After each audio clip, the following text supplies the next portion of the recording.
Então, estou de mudanças. Segunda mensagem dessa série. E hoje a gente vai falar de um tema muito importante, muito legal, e eu acho que é muito oportuno. Estou de mudança de ansioso para despreocupado. Vamos falar um pouco sobre ansiedade hoje. Só para lembrar você, meu viés não é um viés psicológico, óbvio, nem um viés biológico. Eu não sou biólogo e não sou psicólogo, apesar de ter estudado essas áreas. Eu sou um pastor, sou um teólogo, então eu vou falar para você a ansiedade segundo a ótica de Deus. Ok?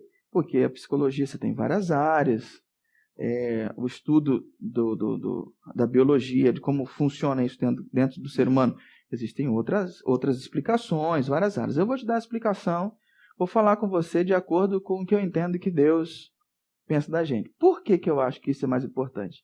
Porque se você compra um carro da Fiat e leva na autorizada Volkswagen, complicado. Eles podem até consertar teu carro, mas os caras não manjam tudo, certo? Porque quem fabrica sabe. Concorda comigo? Quem fabricou o ser humano? Deus. Então ninguém melhor do que Deus para falar sobre esses temas que têm a ver com a nossa vida. Ok? Embora Ele nos dê a graça através das ciências para a gente entender melhor outras coisas. Ansioso para despreocupado. Gente, quando eu comecei a fazer essa pesquisa, eu descobri algumas coisas muito complicadas. A ansiedade, ela é um negócio que está presente na nossa vida. Não se denuncie, tá bom? Se você também é ansioso, como eu, né? Porque eu sou também ansioso e é complicado. Ansioso e preocupado são duas palavras que se tornaram, assim, palavra de bolso para a gente. Palavra de bolso, tá grudado na gente. E parece que dá a sensação de sufocamento. Quando você está muito ansioso e muito preocupado. Você se sente assim também ou não? Que dá essa sensação de que você está pressionado, sufocado, alguma coisa está pegando você. Parecem que as coisas e os acontecimentos, eles nos agarram pelo pescoço e a intenção deles parece que é tirar a nossa vida. Gente, quando eu estou ansioso com um negócio, eu entro num nível de pavor, mas não é ansioso com qualquer coisinha. Eu fico muito ansioso quando eu tenho que resolver alguma coisa, dar bronca em alguém. Isso para mim é o ó do Borogodó.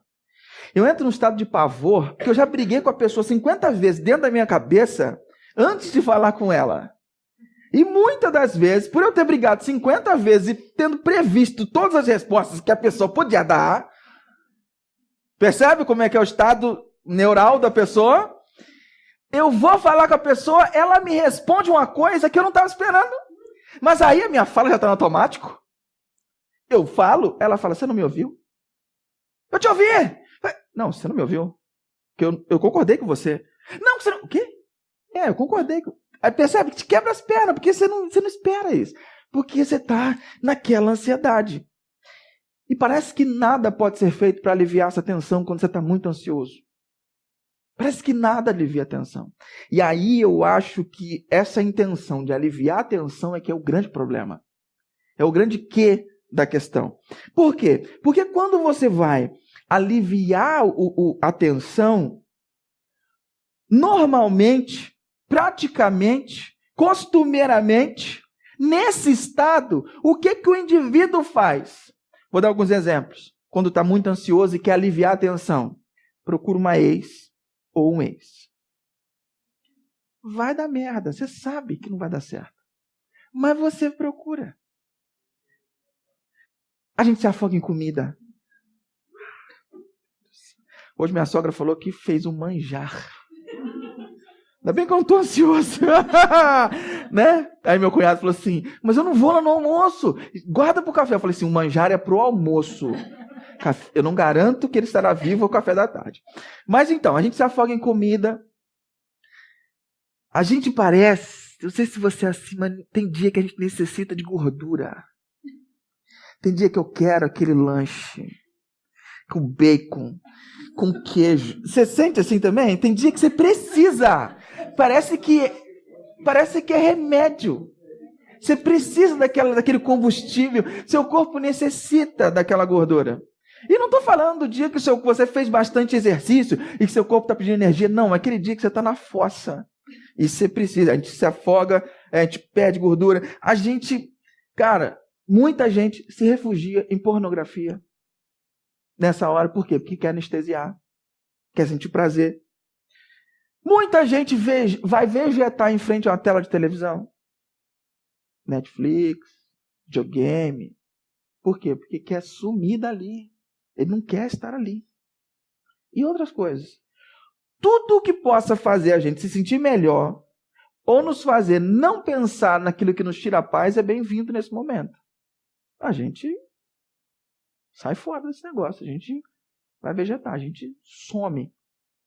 Só que esse é um problema, porque quando você faz isso, você está cavucando um buraco que depois talvez você não consiga sair. Você está fazendo feridas em você mesmo, na sua alma, que depois você vai colher esse fruto, essa ferida vai ter que ser tratada pro resto da vida.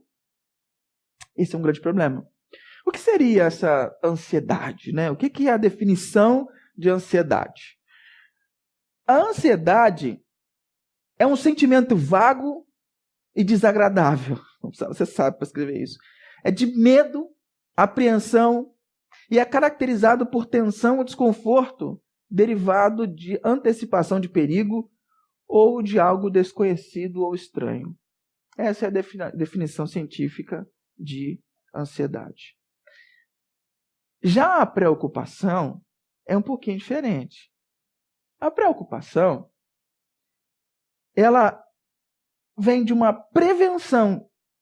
É uma opinião antecipada ou a primeira impressão que uma coisa fez no ânimo de alguém. É uma ideia fixa e antecipada que perturba o espírito a ponto de produzir um sofrimento moral. Ansiedade e preocupação estão ali, ó, gêmeas. Estão juntos. E uma coisa muito interessante que eu descobri nas pesquisas é que a ansiedade ela está muito aliada à depressão. As pesquisas sobre a ansiedade mostram que ela está ali com a depressão. Só que a preocupação, para mim, ela tem um sentido místico, porque, num certo sentido, ela é um anseio de tudo aquilo que pode dar errado e como a gente lidar com isso. Então, a gente fica receoso com o que pode dar errado. A gente fica preocupado. Vai dar chabu? Será que vai dar?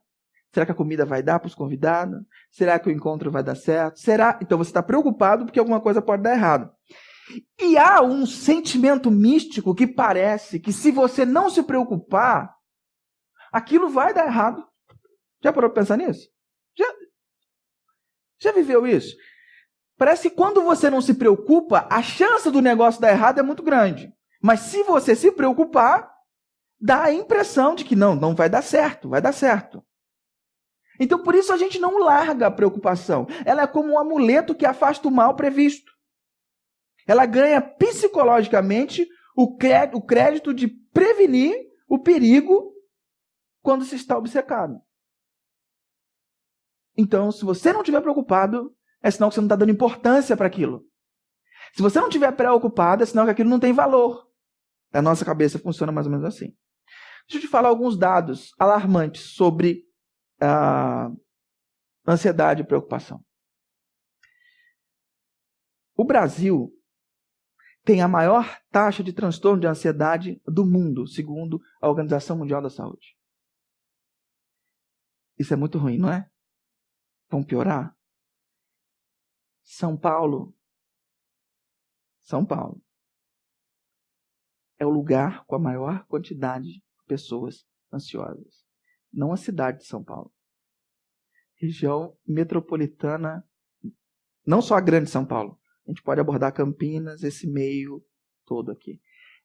A maior concentração de pessoas ansiosas por metro quadrado do mundo vive aqui aonde você vive. Percebe ou não? 9,3% dos brasileiros sofrem com esse transtorno de ansiedade. Você está no epicentro da preocupação. Você está vivendo no epicentro da ansiedade. Aí você vai falar para mim que isso não te afeta. Vai falar para mim que você está imune, que você não é preocupado e não é ansioso. Não tem como, filho. Não tem como. No lugar onde você vive vai ter nego ansioso, vai ter gente assim, ó. Gente, 9,3 dos brasileiros. E aqui ela fala, a região metropolitana de São Paulo possui a maior incidência de perturbações mentais no mundo. O estudo revela que 29,6 dos paulistanos são atingidos. Gente, com um problema desse tamanho, o que Jesus tem a dizer sobre isso? Jesus tem alguma coisa para dizer sobre isso? Quem é a pessoa mais importante do mundo? Jesus. Qual é o livro mais importante do mundo? A Bíblia. Então, se tem alguma coisa que preocupa o ser humano, se tem alguma coisa importante para o ser humano, está ali. Ele falou sobre e a gente tem que ouvir o que ele falou. Beleza? Então, eu quero ler um texto com você. Nós vamos fazer o seguinte, nós vamos ler o texto, nós vamos ler ele inteiro e depois eu vou por partes. Quero ler o texto inteiro. Quem pode ler para a gente? Abrir sua Bíblia em Mateus, ou ligar sua Bíblia em Mateus, capítulo 6, 25 a 34. Mateus, capítulo 6, 25 a 34. Eu vou te prevenir de uma coisa. Quero que você acompanhe aí. Eu vou ler com você. Mas eu quero te prevenir de uma coisa. Porque quando você começar a ouvir esse texto, você vai falar assim, isso aí não pode estar certo. Vai surgir um monte de incógnita na tua cabeça. Mas eu peço que você dê uma chance para Jesus te mostrar o que ele pensa, ou para eu tentar mostrar o que Jesus pensa, e depois você toma uma decisão se isso vale ou não. O texto diz, vou ler aqui, você acompanha aí, eu não vou mudar ali, tá? Então, se você não está com a Bíblia aí, você escute, preste atenção. Portanto, eu digo, não se preocupem com a sua própria vida, quanto ao que comer ou beber, nem com o seu próprio corpo, quanto ao que vestir.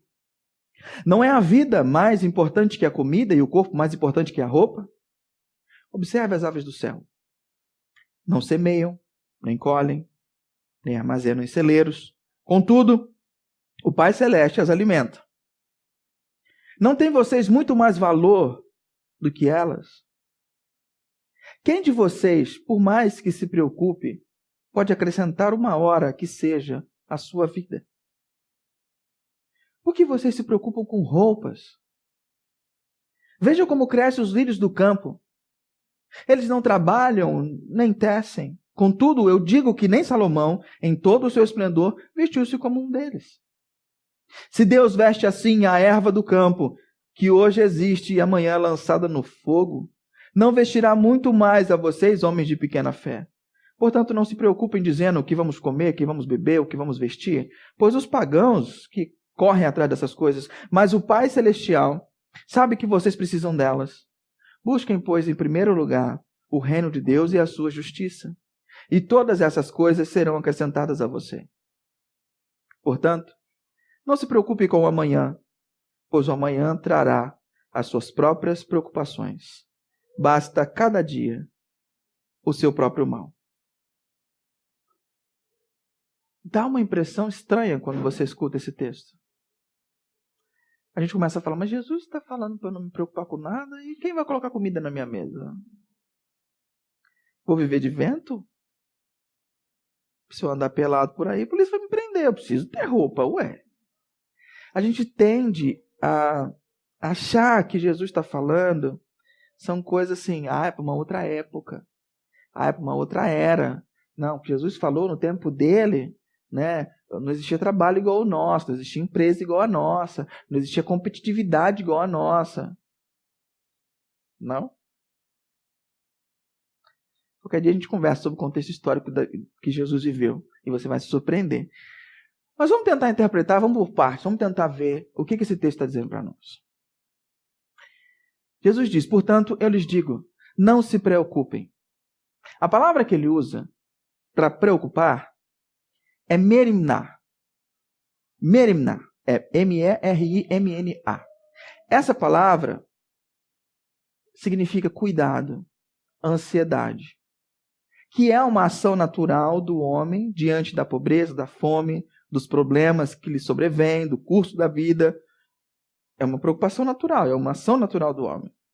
Porque ao sentir-se desamparado mediante a fatos do dia a dia, o ser humano procura se proteger da melhor maneira. Eu e você somos assim. E Jesus está dizendo justamente contra isso.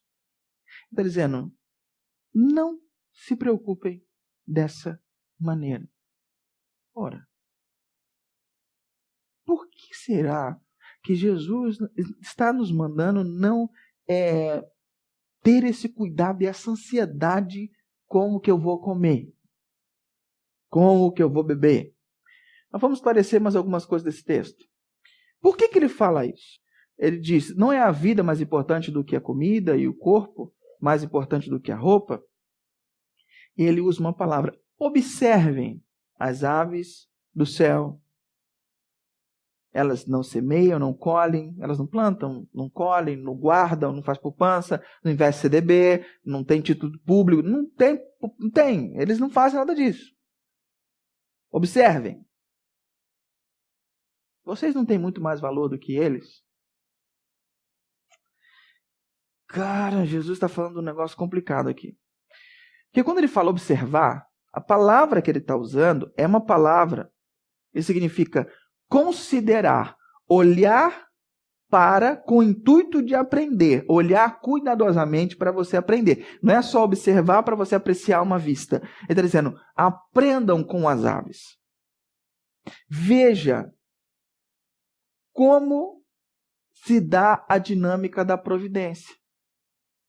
Talvez na sua cabeça veio aí o João de Barro na tua cabeça. Mas João de Barro trabalha pra burro, mano. Fazer aquela casinha lá é o cão. Ué, uma casinha que não entra água, é toda uma estratégia geométrica, o negócio é louco. Não é não? E você fala aí, Jesus vai falar que os caras não trabalham? Pra fazer um ninho dá trampo pra caramba, pra pegar galinha. Tá chamando as aves de vagabundo? Não é isso que Jesus está falando. Não é isso. E Jesus aqui está apontando alguma coisa muito interessante. Não tem vocês muito mais valor do que elas, do que as aves? Jesus aqui está apontando sobre a narrativa que a gente tem no nosso interior de que Deus não quer o nosso bem. A gente sabe, Deus, é poderoso, e não vamos ousar falar nisso. Mas no fundo, Deus nos traga prazer. Às vezes a gente tem essa impressão de que Deus... Eu sempre conto aqui a historinha do menino, né? O menino queria namorar a loura, tinha a loura e a morena. E ele queria a loura. E ele falou assim, eu vou orar. Senhor, eu queria uma varoa de fé, aleluia. Eu gostaria muito, Senhor. E eu estou muito inclinado para a loura, Pai. Mas que seja feita a tua vontade. Ferrou, vai ser a morena. Porque a gente acha que Deus não está nem aí para as nossas preferências. E a gente conduz a nossa vida de acordo com isso. As nossas defesas e a parte com que a gente vive. E isso se torna algo complicado. E aí ele termina essa parte dizendo, qual de vocês que se preocupem, por mais que se preocupem, pode acrescentar uma hora que seja. A palavra aqui traduzida pode ser uma hora na extensão da sua vida ou centímetros na extensão do seu corpo. Tanto faz. Qual de vocês que pode, com a ansiedade, com a preocupação, mudar o tamanho que você tem ou mudar o curso da sua vida para você viver mais ou viver menos? Vamos fazer algumas observações aqui, eu acho que vai ficar mais claro. Primeira observação que eu gostaria de fazer é sobre o que eu chamo de ditadura da provisão. A ditadura da provisão é um negócio muito complicado, porque a gente põe as demandas todas nas nossas costas. As aves não semeiam, não colhem, nem armazenam em celeiros. Elas recebem do seu mundo regido por Deus o alimento diário para necessidades diárias. Aonde você ouviu falar sobre necessidades diárias no momento diário? Você já ouviu isso? Em algum outro lugar? O pão nosso de cada dia nos dai hoje. O pão que é para hoje, me dá hoje. Porque o de amanhã você vai prover. O de amanhã eu não preciso me preocupar. Lembrou da oração do Pai Nosso? É a mesma dinâmica que ele está usando aqui. Ele não está dizendo para você não trabalhar. Ora, as aves trabalham. E elas trabalham muito, assim como a gente também tem que trabalhar muito. Porque o trabalho é uma forma da gente honrar a Deus. Então, quando eu trabalho bem, trabalho honesto, faço direito, eu estou mostrando para as pessoas que as regras que regem a minha vida e o amor que eu respondo através da minha vida se remete a um Deus poderoso, amoroso, e por isso que eu trabalho decentemente, porque eu não preciso burlar as pessoas, eu não preciso pisar em ninguém, eu não preciso passar por cima de ninguém para ter sucesso, porque para mim sucesso é me tornar mais parecido com Ele. Mas você não pensa em dinheiro? Lógico que eu penso. Ele é dono do ouro e da prata. Dinheiro é bônus, ele vem. Dinheiro vem. Percebe? Dinheiro não é minha principal preocupação quando eu trabalho. Não deve ser. Porque se a sua principal preocupação quando você trabalha for o dinheiro, você não pode servir a dois senhores. Ou você serve a Deus ou você serve o dinheiro. Por quê? Qual é o problema de eu servir o dinheiro? Qual é o problema de eu trabalhar para ganhar dinheiro para ficar rico? Problema nenhum. Só que você vai virar escravo do dinheiro. Quanto mais dinheiro você tem, mais escravo você fica. Mais medo de perdê-lo você fica. Perguntaram para o Rockefeller, um milionário americano, perguntaram para ele quanto de dinheiro o homem precisa para ser feliz. Sabe o que ele respondeu? Só um pouquinho mais. Só um pouquinho mais. Se você for depender do dinheiro para trazer a tua felicidade, você vai sempre estar precisando de um pouquinho mais. E quanto mais dinheiro você tem, mais escravo você vai se tornar. Francis Bacon dizia, o dinheiro é um ótimo servo, mas um péssimo patrão. Um péssimo patrão. Então Jesus de maneira nenhuma está dizendo para você não trabalhar e viver de brisa. Ele está dizendo que a sua preocupação não deve ser essa. Ele está dizendo para você se libertar desse negócio. As aves, elas não se preocupam com o elemento físico que sustenta a vida delas. Elas procuram o que precisam quando precisam. Então Jesus está falando contra a poupança?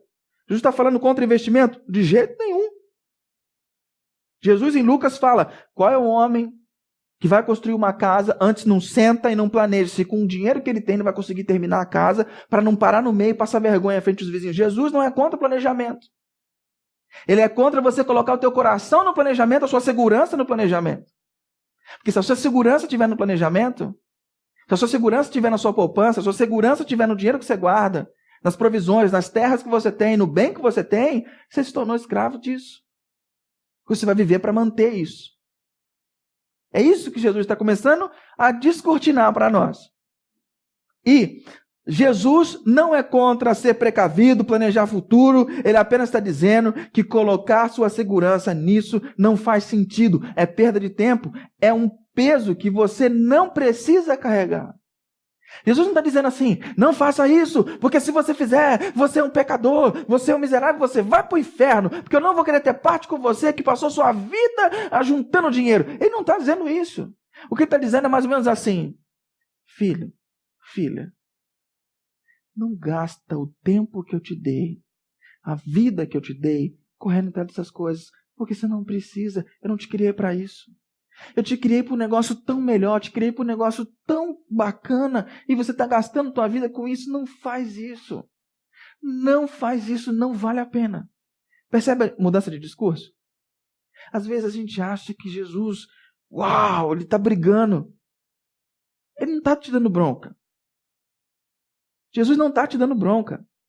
Jesus está como um pai carinhoso e amoroso, tentando corrigir a sua rota. Mas você fala, você não tive um bom pai. Complicado. Porque a gente chama Deus de pai, né? E às vezes quando a gente chama Deus de pai, você não teve um bom pai, você remete à mesma figura. Você fala assim, meu pai era ausente. Meu pai mandava pensão e boa. Aí você acha que Deus só vai mandar pensão e boa. Está na hora de você rever esse conceito. Meu pai era briguento, meu pai era brigão, meu pai não dava liberdade pra gente. Aí você acha que Deus é assim, briguento, brigão, não dá liberdade. Não é. Jesus não está brigando com você. Ele está orientando para que a sua vida seja uma vida plena. Beleza? Esse ponto está tranquilo? Segunda observação que eu faço dessa parte do texto.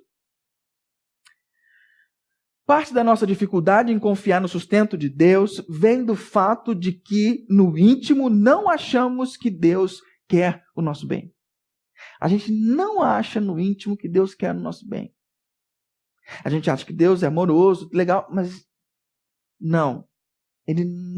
Não, a gente não consegue confiar em Deus. Você confia em Deus, se alguém está doente na beira da morte, você ora. Mas para as coisas cotidianas, para guiar a sua vida, a nossa confiança ela é minada. Minada pelo que a gente acha. No fundo, a gente acaba acreditando que Deus não é bom. Porque deixou fulano morrer, porque fulano pegou uma doença, porque ciclano, porque um monte de casos. E a gente acaba nutrindo lá dentro do nosso coração a ideia de que Deus não é bom. Porque se Deus fosse bom, não deixava fulano morrer. Que Deus fosse bom, ele não tinha deixado eu ser mandado embora.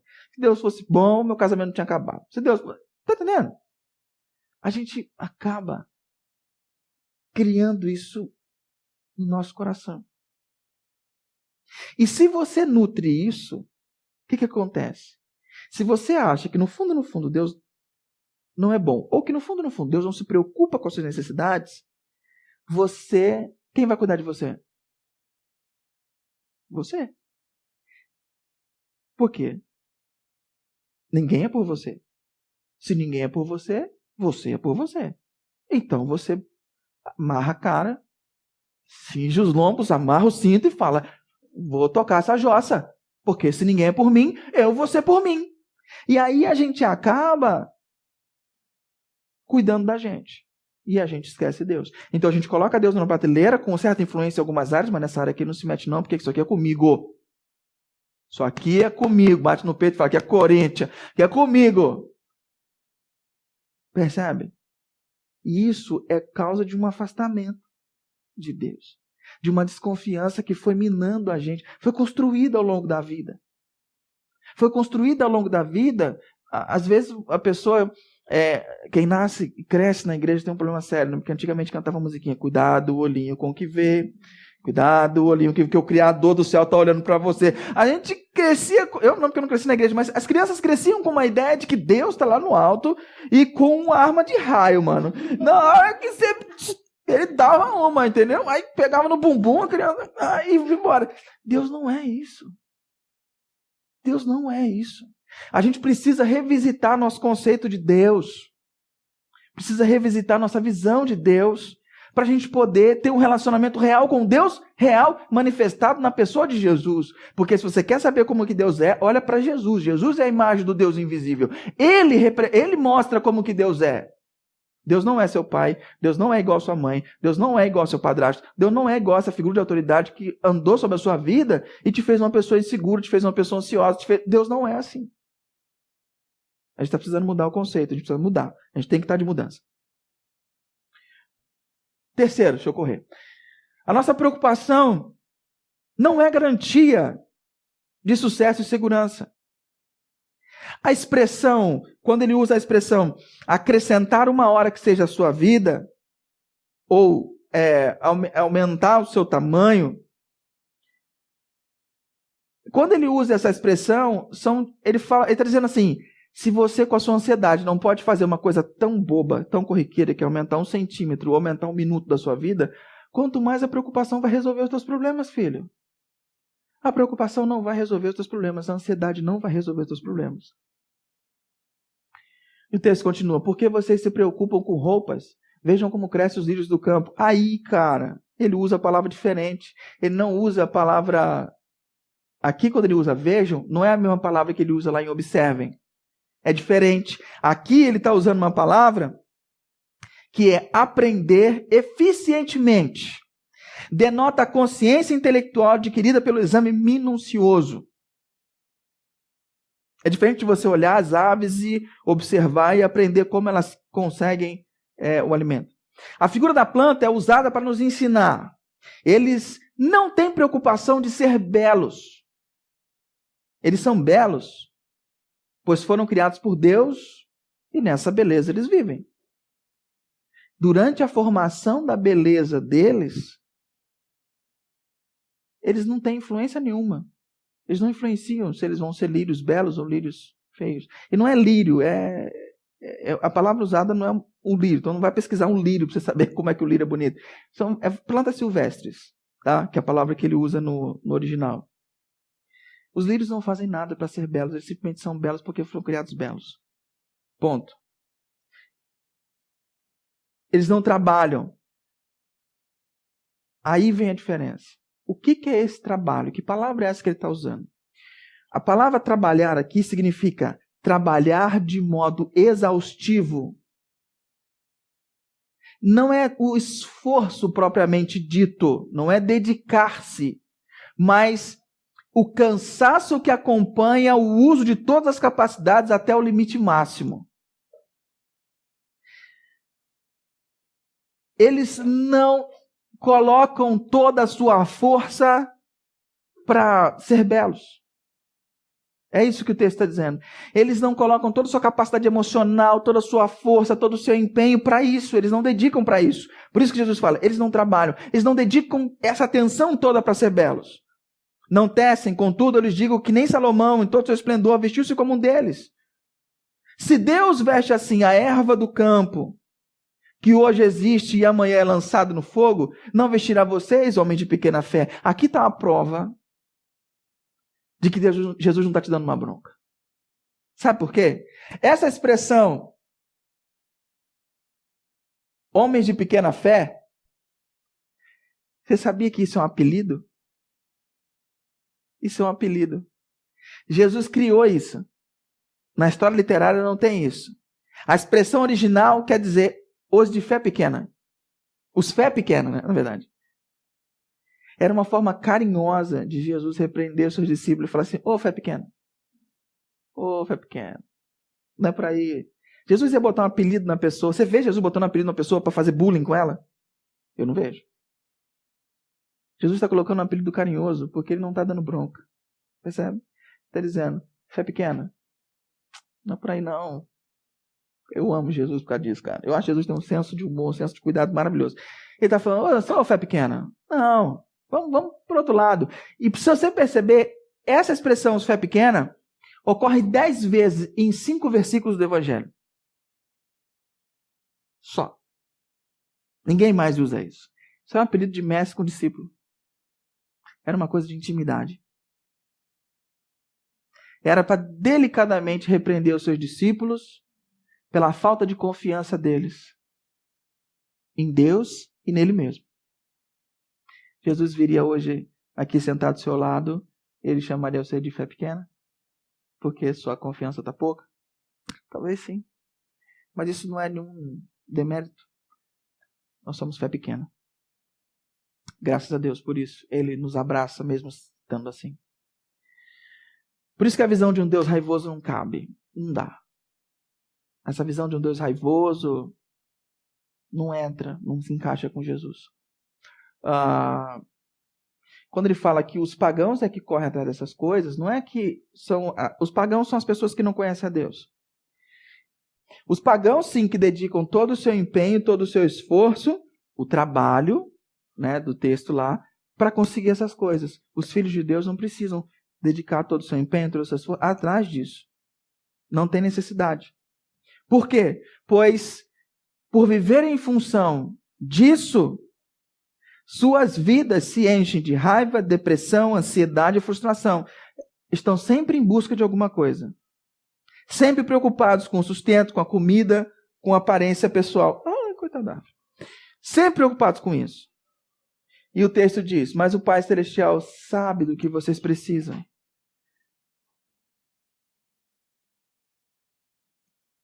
Quero fazer mais um conjunto de observações, a gente para terminar. É o que eu chamo de a ditadura da imagem. Na parte anterior, a gente falou de comida e guardar coisas. Mas é claro que algumas pessoas preferem passar fome do que ter uma aparência ruim.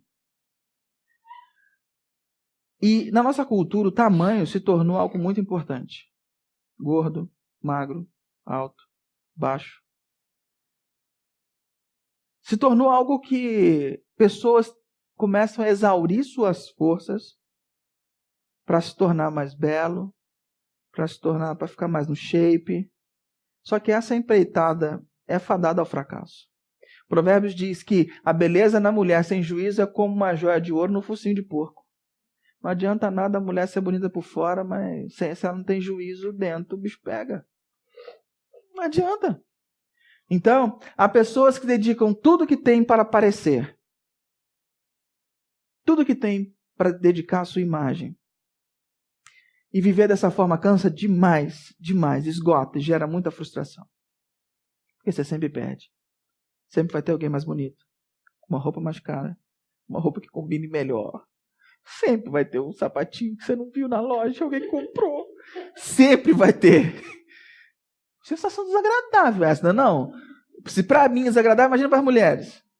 Às vezes eu estou numa festa e vejo um cara com um sapato. Caraca, velho! Por que eu não vi esse sapatinho antes? Podia ser eu nesse sapatinho. Sempre vai ter alguém, uma novidade vai acontecer. Nós não fomos criados para viver segundo uma mera aparência. Não era para ser assim. A gente não foi criado para ter relacionamentos fúteis. Quando Deus criou, Ele criou a gente para ter relacionamentos autênticos, a começar pelo relacionamento que a gente deveria ter com Ele. Mas o homem decide romper com Deus, decide viver autônomo, decide comer daquela bendita árvore e dizer: Deus, eu não preciso de você. E aí ele passa, porque não tem mais Deus, ele busca significado, ele busca ser amado, ele entra numa empreitada para tentar preencher o seu interior. E nós nos tornamos escravos da imagem, escravos do que pensam de mim, escravos do que eu aparento ser. Eu me torno escravo de toda essa questão estética. Só que Jesus foi aquele que não se importou. Ele teve a sua imagem arranhada, estragada, para que a gente pudesse ser amado. Ele teve a sua imagem jogada na lama, foi cuspido, crucificado nu.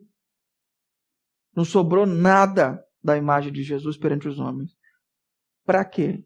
Para que você não precisasse viver na ditadura da imagem. Para que você pudesse ser livre. Ele acabou com a imagem dele para que tivéssemos uma imagem melhor em relação a Deus. Para que Deus pudesse olhar para nós e não ver o pecado e ver o filho dele. Ver os filhos dele. Isso que significa quando a gente diz: Jesus nos salvou.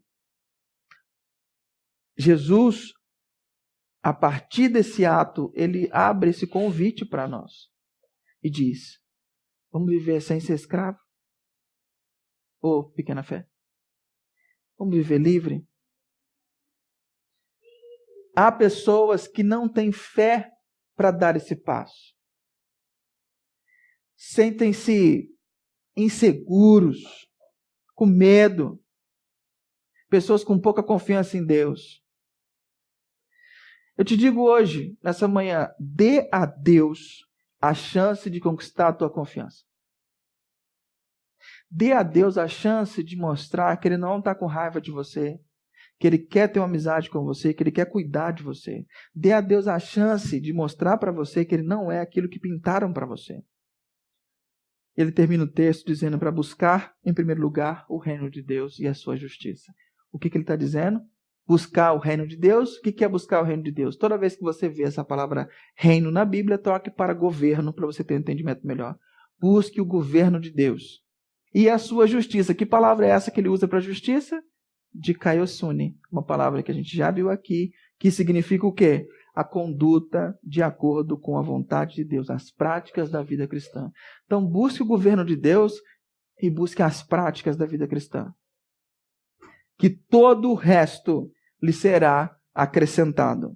Esse é o resultado da busca do reino e da Dikaiosune e das práticas espirituais. O que será acrescentado? A provisão, o cuidado, tudo aquilo que eu preciso para viver despreocupado. Sem. Antecipadamente. Ocupado. Sem se ocupar antecipadamente. Você vai se ocupar quando tiver que ocupar. Mas você não vai se ocupar antes das coisas. Para encerrar. É porque Deus se ocupa com o homem que este pode descarregar seus cuidados sobre Deus. É porque Deus se ocupa com você que você pode ficar tranquilo e dedicar e entregar-se aos cuidados de Deus. para você pensar. Queria fazer essas considerações para a gente encerrar. Primeiro, quando depositamos nossa confiança em coisas que estão absolutamente bem guardadas, fora de riscos e ameaça, constatamos que nossa ansiedade é infundada. Se aquilo que é a base da tua vida está em Deus, está bem guardado, você não precisa ficar ansioso por nada. Para conseguir confiar que essas coisas estão bem guardadas, eu preciso ter experiências próprias com Deus. Eu preciso sentir na pele a emoção de ver Deus cuidar de mim. E a gente está provendo para você através das práticas dos desafios semanais. E por último, os que confiam em Jesus olham para o passado com gratidão e para o futuro com esperança e oração. Queridos, Filipenses capítulo 4, versículo 6, diz assim: não andem ansiosos por coisa alguma, mas em tudo pela oração e súplica, e com ação de graças, apresentem seus pedidos a Deus. E a paz de Deus, que excede todo entendimento, guardará seus corações, as suas mentes em Cristo. Não há lugar melhor para nossa mente e nosso coração estar. Amém? Deus abençoe e traga uma ótima reflexão ao teu coração.